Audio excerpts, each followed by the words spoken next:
Olá, amigos e irmãos, que você esteja na paz de Jesus e sob as graças da Virgem Maria. Louvado seja Deus por mais esta graça de junto podermos partilharmos a palavra de Deus no dia de hoje, através do Evangelho e desta pequena reflexão. Antes, porém, vamos falar um pouco de história. É sabido que os povos pagãos, na antiguidade, não davam o menor valor aos corpos de seus mortos. Já os cristãos sempre tiveram o ato de sepultar como um ato de misericórdia e o faziam de forma decente e respeitosa, na esperança de que todos viessem a experimentar a mesma ressurreição que Cristo teve. Mas sepultar os corpos nessa época era uma tarefa muito dispendiosa, muito cara. Apenas as famílias mais abastadas poderiam fazê-lo assim. Dessa forma foram criadas, geralmente fora dos limites das cidades, as catacumbas, que eram escavações em vários níveis abaixo da terra, na rocha, que geralmente eram rochas mais macias, e em labirintos que chegavam até 20 quilômetros, e segundo cálculos feitos, existem catacumbas que chegaram a abrigar mais de 500 mil mortos. As catacumbas não são privilégios apenas de Roma. Há relatos de catacumbas em Paris, os etruscos também se utilizavam dessa prática e até aqui na América do Sul, no Peru, foram encontradas catacumbas. As catacumbas também tiveram uma função muito importante para a cristandade. O cristianismo, no princípio, era uma religião proscrita, perseguida. Por isso, os cristãos se reuniam nas catacumbas, pois lá, sendo um cemitério, era um local sagrado, e lá veneravam seus mártires, os seus mortos, os seus entes queridos. Colocaram muitas inscrições nos túmulos, também obras de arte. Há 2 semanas atrás eu falei aqui de São Jerônimo, que enquanto estudava em Roma, tornou-se apaixonado pelos mistérios das catacumbas, o que veio com o tempo despertar nele um chamado de Deus para estudos mais aprofundados, que o levaram inclusive a traduzir a Bíblia para o latim na forma que nós conhecemos. O santo de hoje, a pessoa que nós relembramos a memória hoje, trata-se de São Calixto e também tem muito a ver com as catacumbas e o sepultamento dos mortos. Calixto foi um jovem escravo que nasceu no ano de 160.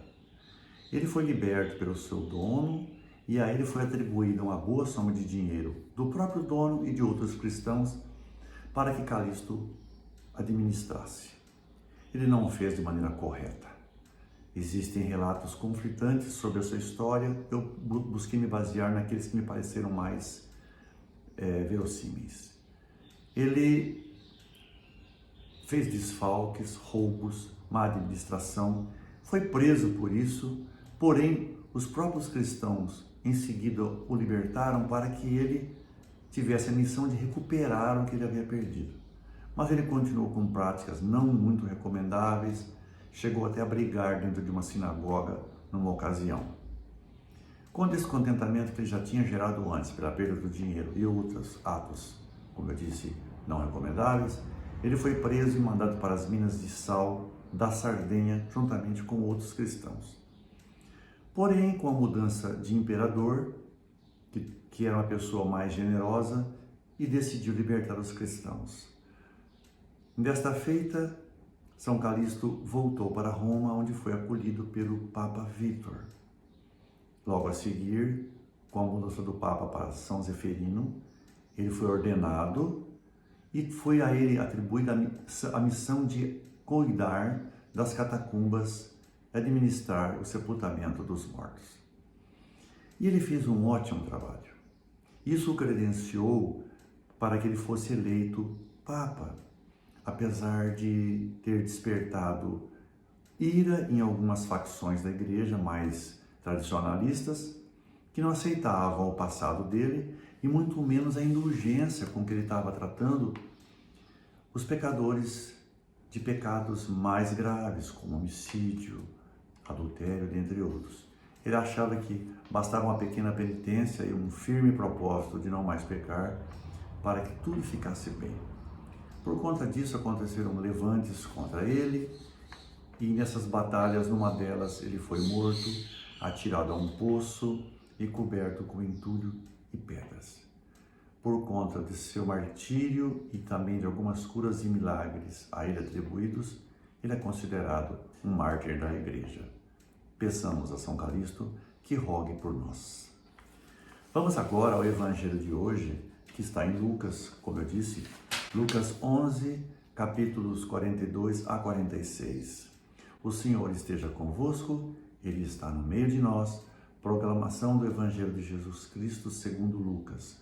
Glória a vós, Senhor. Pelo sinal da Santa Cruz, livra Deus, Nosso Senhor, dos nossos inimigos. Naquele tempo, disse o Senhor: ai de vós, fariseus, porque pagais o dízimo da hortelã, da arruda e de todas as outras ervas, mas deixais de lado a justiça e o amor de Deus. Vós deveríeis praticar isso sem deixar de lado aquilo. Ai de vós, fariseus, porque gostais do lugar de honra nas sinagogas e de ser descumprimentados nas praças públicas. Ai de vós, porque sois como túmulos que não se veem, sobre os quais os homens podem andar. Um mestre da lei tomou a palavra e disse: Mestre, falando assim, insulta-nos a nós também.